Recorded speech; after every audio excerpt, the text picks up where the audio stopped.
Hello guys, this is Boost GB. Welcome back to my channel. So, for today's video, meron tayong topic na pag-uusapan. At nakita ko to sa YouTube kanina umaga. Feeling good, like I should. Let me check my chest, my breath right quick. He ain't never seen it in a dress like. So, di ba sa YouTube, pag nag-live streaming ka, pwede ka mag-send ng super chat or super sticker, yun ang tawag doon. So, kadalasan ginagawa ito ni viewers para maipakita ang paghanga sa isang live streamer o YouTuber. So, pero ngayon guys, 2021, di na lang ito para sa mga live streamer.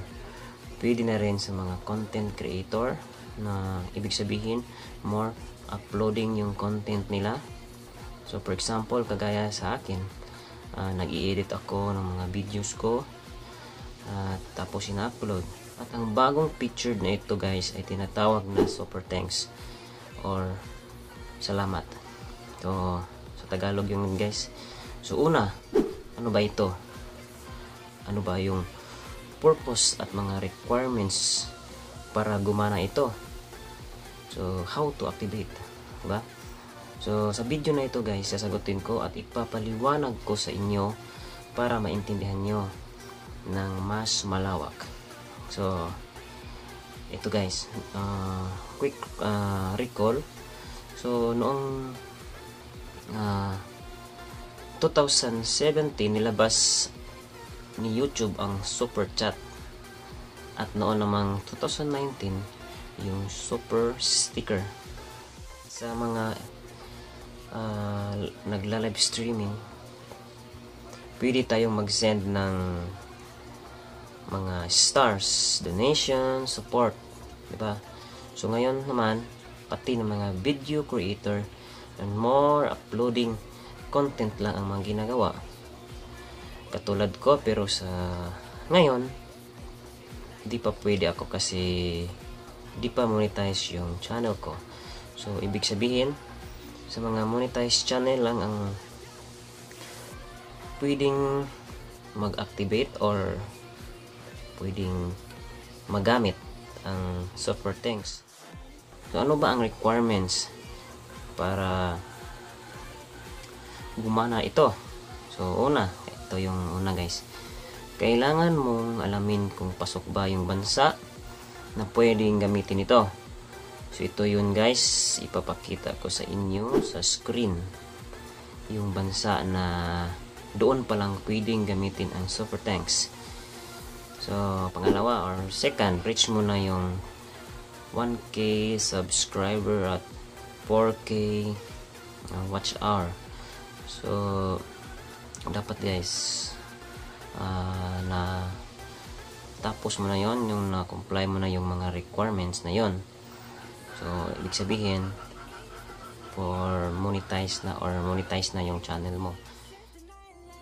So, ito yung other information guys na dapat nyong malaman patungkol nga dito kay super thanks. Dapat naka-public yung mga video ninyo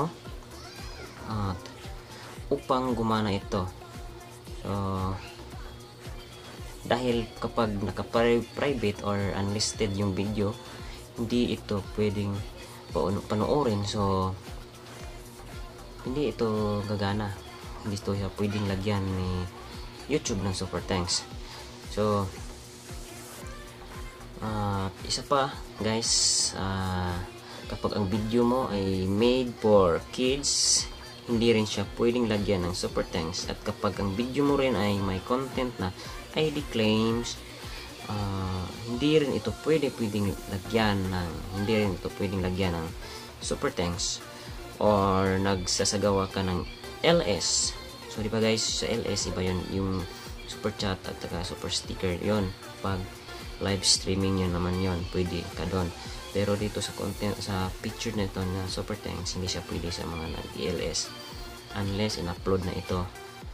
So ganun lang siya kadali mag activate or enable sa super thanks na bagong featured na pwede na sa mga monetized channel. Pero guys, take note, hindi pa to sa lahat kasi may nakita ako ng mga YouTuber or siguro hindi pa nila na-activate yun. So itong video na to dapat nitong panoorin. So paano nyo malaman guys nga na-activate na at or na-enable na yung super thanks sa channel nyo? So try nyo guys sa mga computer user, try nyo walang account yung YouTube, panoorin nyo. Siyempre wala kayong makikita nun. So try nyo lagyan ng account. Natun nyo palang makikita na may super thanks na siya. So ibig sabihin pag walang account yung computer nyo sa YouTube, hindi nyo makikita si super thanks. Pero kapag nalagyan nyo na ng account o nag-login ka ng isang account, doon mo makikita si super thanks at malalaman mo na activated na yung super thanks mo. So sa mga cellphone user, so ganun din yung nangyari pag hindi nyo nakikita si super thanks na na-activate na.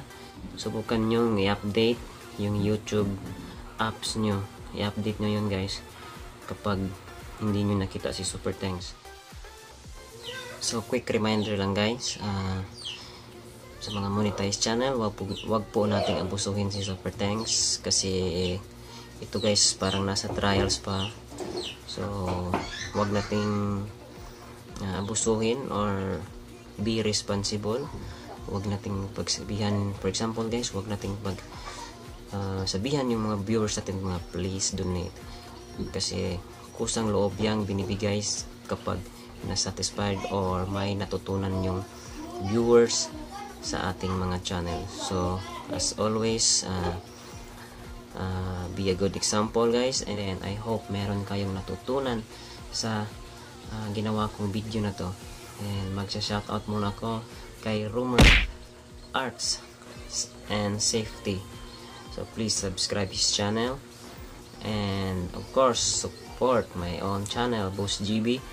And I hope kapag napadaan kayo sa channel ko, I hope you will support my channel, and please click subscribe button and also hit also the notification bell para always kayong updated sa mga bago kong uploads and updates sa ating YouTube channel. So dito ko na lang tatapusin guys, and thank you everyone, spread the good vibes, and see you to my next video.